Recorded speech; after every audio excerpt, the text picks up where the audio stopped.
thanks everyone for attending today's SPS IFS webinar. Today's topic is regarding fundamentals of privacy-preserving federated learning.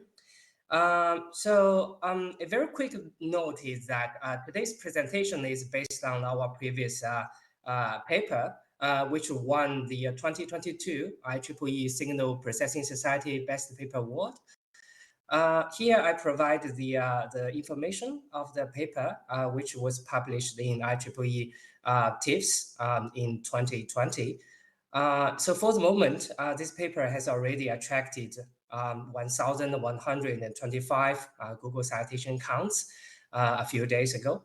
And also here is a picture showing Professor Vincent Paul from Princeton University receiving this prestigious award on our behalf, I think in June this year. So next, a very quick outline of my today's talk. So first, we will discuss a few myths about data privacy. And then we will talk about differential privacy, which is a quantifiable privacy metric. Then we will dig into the technical part of privacy-preserving federated learning. And finally, I will complete my presentation by presenting some concluding remarks. So first, a few myths about data privacy. Myth number one, data privacy is no big deal. Actually, this is not true. Data privacy is indeed a big deal because some people have died because of disclosure of private information. So here I show this case, which is called the Didi ride-sharing case. I also provide the news article to this tragic story here. I will briefly explain what happened in this Didi ride-sharing case. So this company called Didi, which is a Uber-like company in mainland China. So basically speaking, there were two data sets linked by Didi usernames. And those two data sets were continuously published by a Didi company in plain text. So dataset number one is a travel demand dataset. A typical record could be someone wants to travel alone to a remote place at midnight, something like that. And the dataset number two is a free text passenger reviewer dataset. So typical information contained in that dataset include gender, age group, physical appearance, etc. So basically speaking, irresponsible disclosure of the above two datasets led to two murder cases in May and August 2018, so which is very tragic. The murderers actually, they disguised as rideshare drivers, and they gained full access to these two datasets so that they can knew exactly when, where, and whom to hit.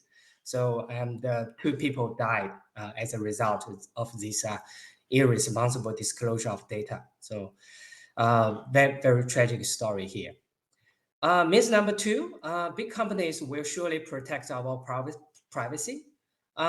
This myth was busted a few years ago. So here I just show this famous Facebook data scandal here. So basically speaking, in 2010, Facebook, provided a platform for third-party apps to access Facebook's personal data and also people's friends' data as well. As a result, the data of 87 million Facebook users was collected without their consent by a company called Cambridge Analytica.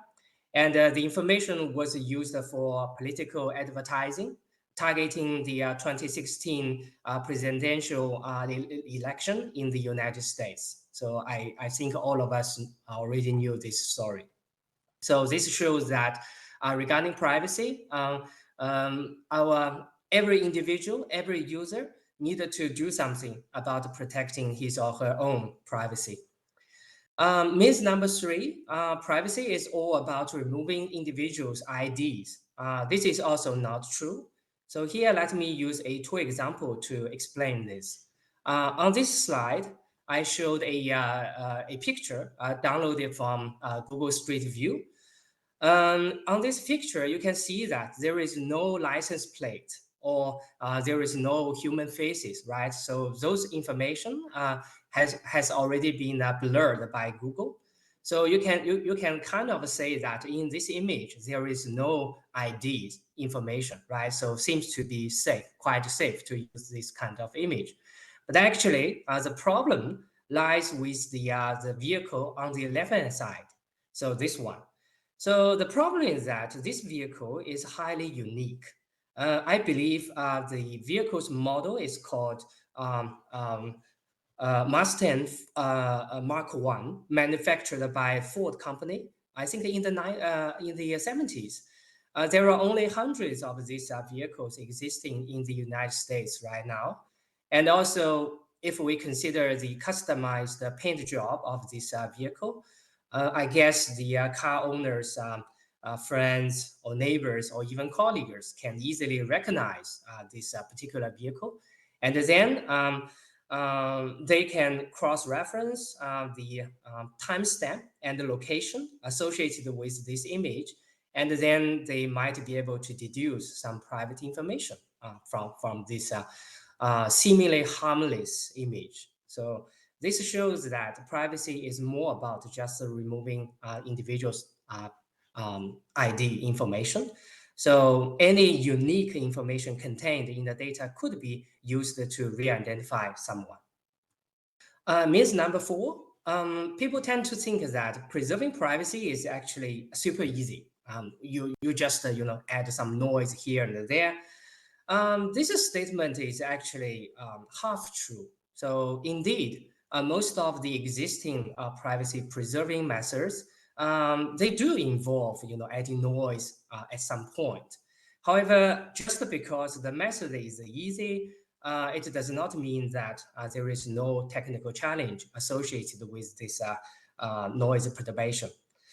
So here, let me ask you this simple question. So let's say we have a noise value, something like 3.27, okay? So do you think this particular noise value should be considered as a large noise or small noise? So I know this is very difficult to answer because you might say this depends on the context, right? So if this noise value of 3.27 is added to a percentage value, then definitely it's a huge noise, right? Because a reasonable percentage value ranges from 0 to 1. If your noise value is 3.27 something, then you're actually destroying this percentage value totally, right? However, if this particular noise value, 3.27, is added to someone's annual salary, then I guess it's almost useless, right, to hide people's privacy, because people's annual salary would be much larger than this value of a 3 point something, right? So in reality, we need to understand that it makes no sense to say a particular noise value is large or small. We need to consider the context, and more importantly, we need something tangible, and we need something concrete, something like a quantifiable metric that can be used to tell us that this particular value, 3.27, can provide you this amount of privacy protection. So we need this kind of a quantifiable metric to measure privacy. So that is where differential privacy comes in. So this leads to our second item of my talk today. So today I will just focus on the key ideas of differential privacy without digging too much into the mathematical equations here. On this slide, let me just show a generic system model that can be used to explain differential privacy.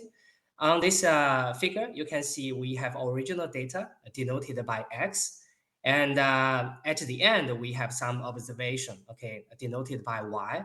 Y could be another data set, could be a query answer, could be AI machine learning model, etc., right?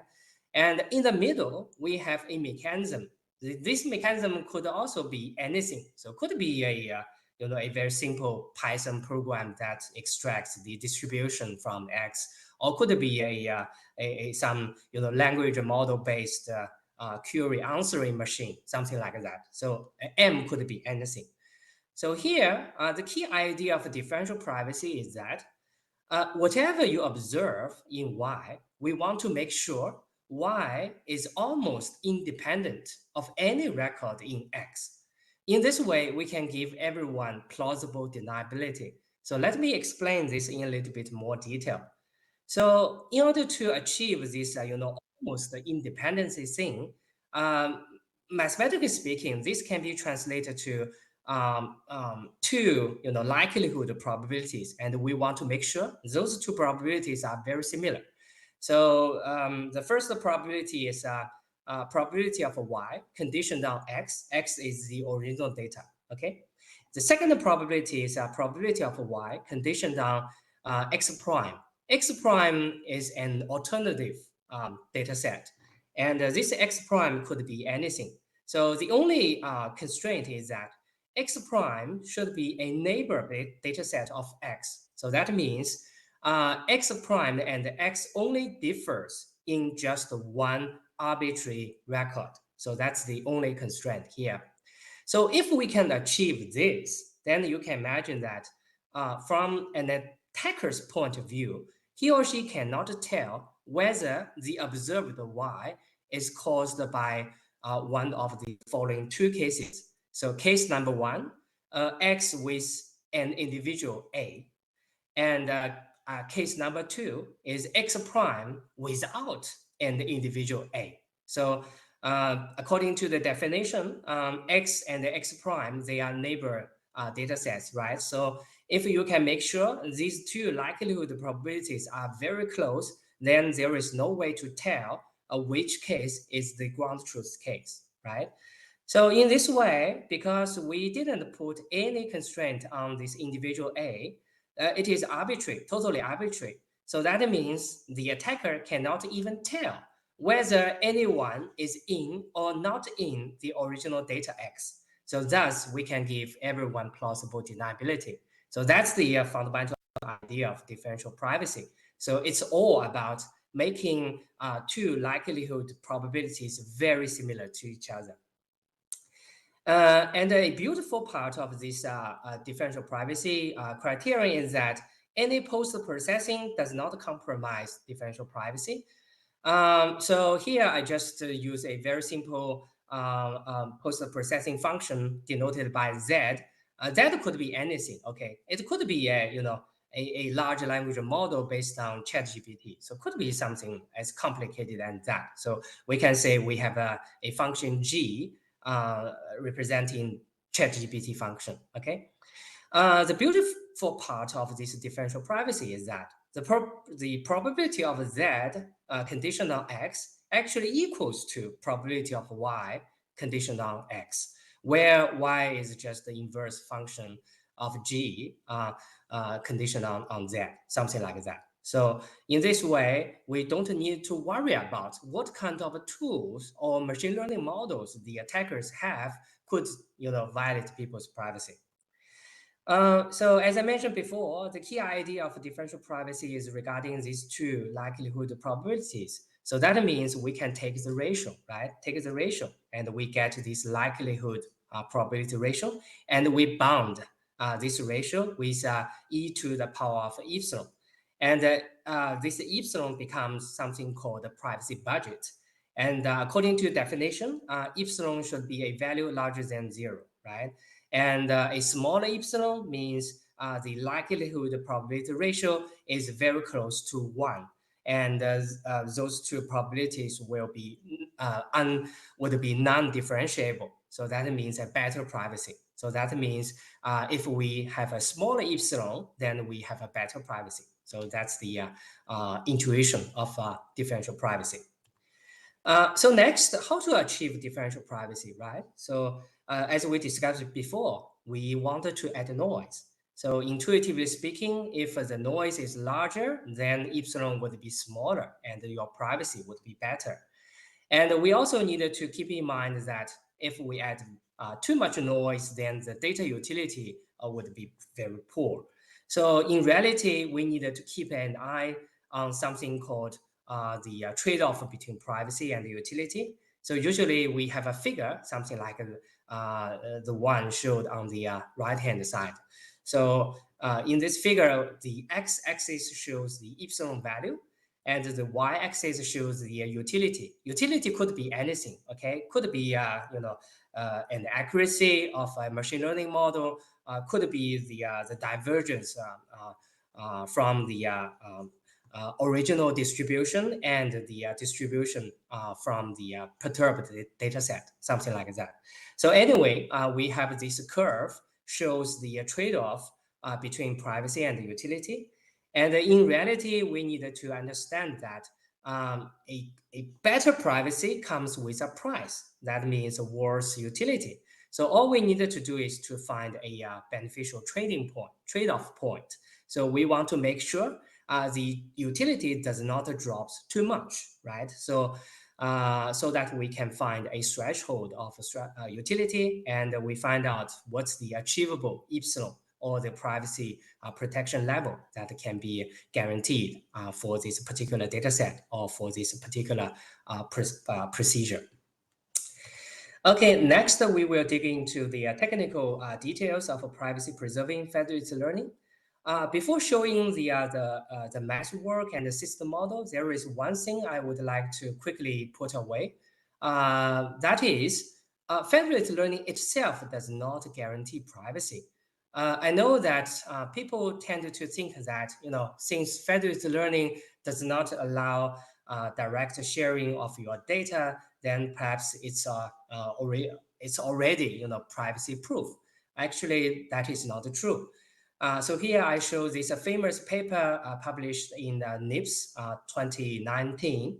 In this paper, the authors actually showed that it's possible to reverse engineer from the reported gradients in federated learning, and the authors try to infer the underlying images or the source data behind the gradients reported in federated learning.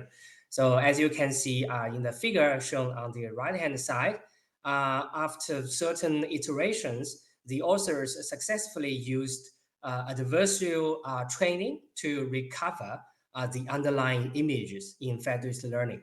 So that means even for federated learning, we still needed to add some noise to protect people's privacy. So on this slide, I show the basic system model. System model is actually very simple. It's a conventional one.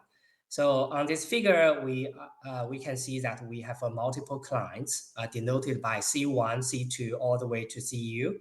And also we have a server, and the server will receive the local models from the users and do some aggregation, and then broadcast the global model to the clients. At the client side, usually the users needed to conduct local training to try to find a better model based on some local data set. At the server side, it will try to aggregate a client's uploaded model and broadcast the global model back to the clients.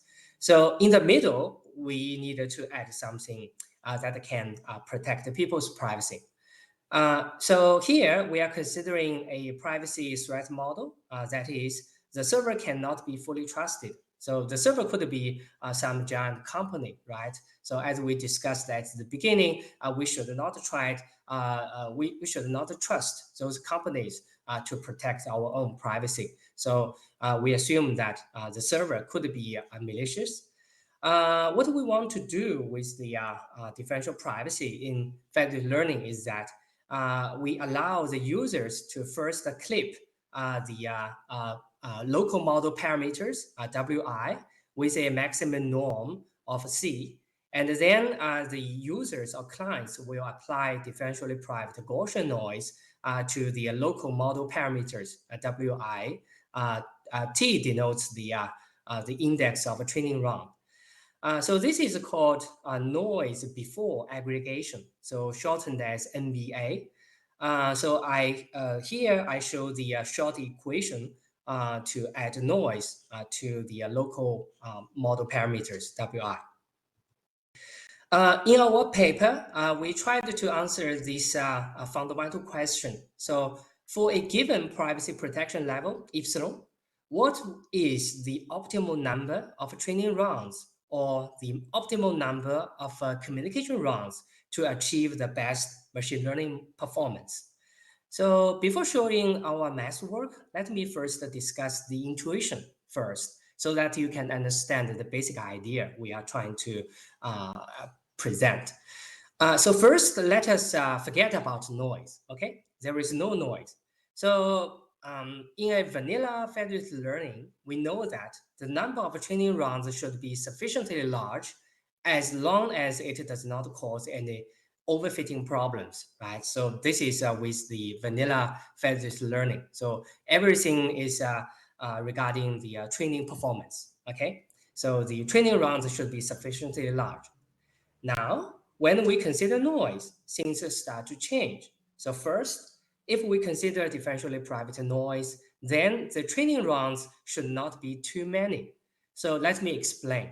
So let's say that we want to add, an additional training round to the existing federated learning. Okay, so for every additional training round, we are actually giving the attacker an additional chance to look at the uploaded models, right? And that additional chance would give the attacker more information about the underlying data at the user's side. So that is not good. So in order to keep a constant privacy protection level, let's say epsilon, we needed to increase the noise injection in each and every communication round or in each and every local training round.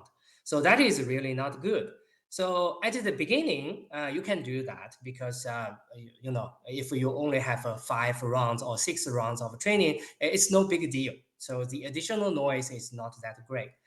But when you increase the number of training rounds to 100, 200, then you will quickly see that the noise increases exponentially.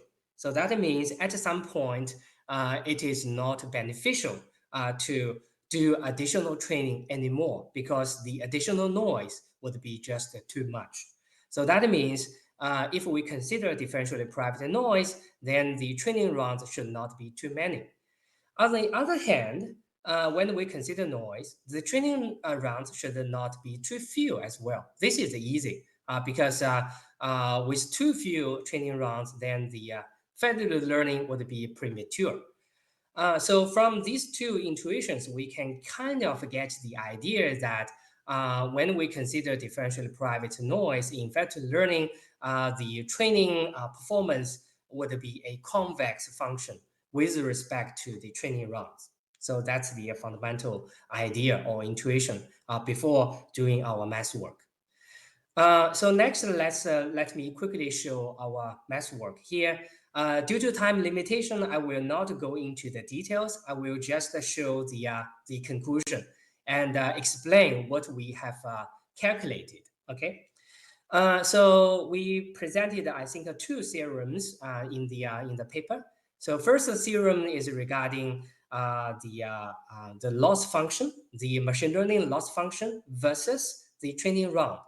So in equation 14 shown here, we actually calculated the expected difference between the loss function value with the trained machine learning model and the loss function value with the optimal machine learning model. So you can consider this as the gap between the loss function, and we take the expectation and calculate what's the expected value of the gap of the loss function when we compare the trained model to the optimal model. So in this equation 14, we can see that this expectation value is bounded by these two terms. And in these two terms, we have this parameter t. This t represents the number of training rounds. A major remark following theorem 2 is that we have proved this bound is actually a convex function of T for a given privacy protection epsilon. So that is our first theorem. The second theorem is a byproduct. So we continue our analysis and we derived another bound, but this time it is not regarding the T. This time we consider the number of clients involved in federated learning.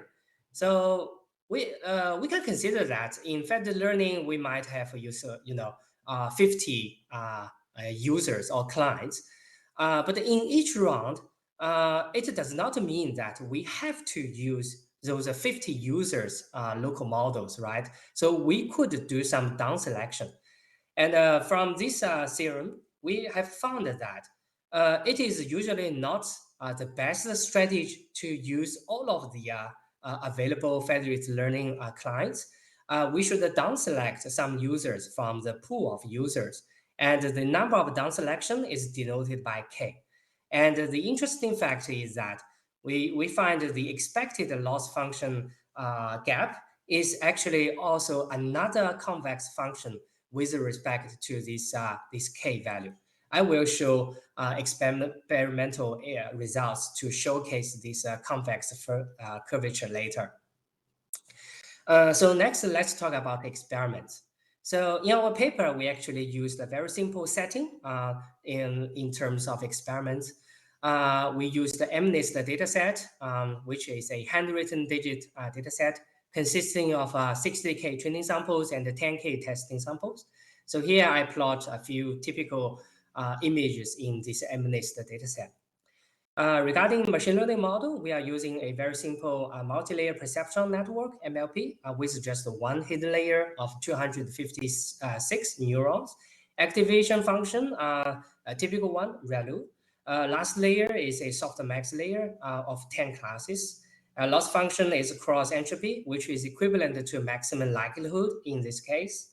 And we have 50 clients. Each client has 128 samples or images. So let me show the results. So I will focus on the intuitions, okay? I will not discuss the exact numerical values here. So first, let's look at the machine learning loss function versus the number of training round or the number of aggregation times. So here we show the theoretical results compared to the simulation results. The dashed lines represent theoretical results, and the solid lines show the simulation results.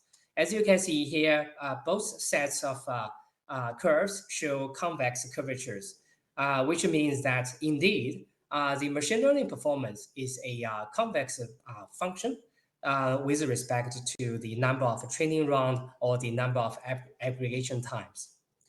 And on this figure, on the right-hand side, I show more results with various number of epsilon compared to a non-private counterpart. So for non-private counterpart, epsilon equals to infinity. So that means we don't add any noise, okay, shown in this purple curve. As can be seen in this figure, when we have epsilon, which is less than the infinity, we can again see this a convex curvature. But with infinite value of epsilon, the purple one, we can see it is a monotonically decreasing function of loss function with respect to aggregation time. So that shows a distinctive difference between the differentially private federated learning and the vanilla federated learning. So that means if we consider differentially private federated learning, we needed to stop. We needed to stop the training at some point, because if you add more and more training rounds to federated learning, it will just give you more and more differentially private noise, which will destroy your performance at some point. The second set of results is regarding the loss function versus the number of chosen clients K. Again, on this figure, we show the differential private federated learning compared to non-private part. So for the differentially private FL, we can see the loss function is again a convex function with respect to k. So in our experiments, we have a total number of 50 clients. So that means the maximum number of k is 50. However, as I mentioned before, the best strategy is not to include all of the users into federated learning. Instead, we need to select a subset of users if we have a differentially private noise. Because if you select all of the users, those users will just give you more and more noise, which will destroy your machine learning training. Again, for the non-private federated learning, it shows a totally different trend. So the purple curve indicates that it is always beneficial to include more users into federated learning. So this is totally different from the conclusion for the differentially private federated learning. Okay, so next I will just present a few very quick concluding remarks to complete my presentation. So in a nutshell, in this paper, we, for the first time, proposed a theoretical framework to conduct a convergence analysis for differentially private FL. And there were two fundamentally different conclusions. Number one, given a privacy protection level epsilon, there exists an optimal number of a communication round or aggregation time t to achieve the best machine learning performance. And conclusion number two, given a privacy protection level epsilon, there exists an optimal number of selected clients k to achieve the best machine learning performance. So in the past few years, we have conducted a few follow-up works. For example, in this paper, we discussed about the existence of optimal numbers of certain things, right? But we want to answer how to find the optimal number of communication rounds T in reality. So we presented our machine learning algorithms in this paper published in IEEE Transactions on Mobile Computing in 2022. A second line of work is that we consider what if malicious users upload noisy models to jeopardize FL. So in this case, the noise is not added because of privacy concerns, but instead noise is added because of some malicious behaviors from users. So our work was published in IEEE Internet of Things journals in 2021.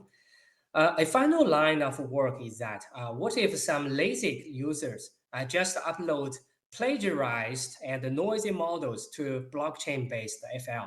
So we presented some of our new findings in this paper, which was published in IEEE Transactions on Parallel and Distributed Systems in 2022. I think that pretty much concludes my presentation today. So I'm happy to take any questions or comments. So thank you very much for your attention. So I will stop talking and stop sharing here. Thank you.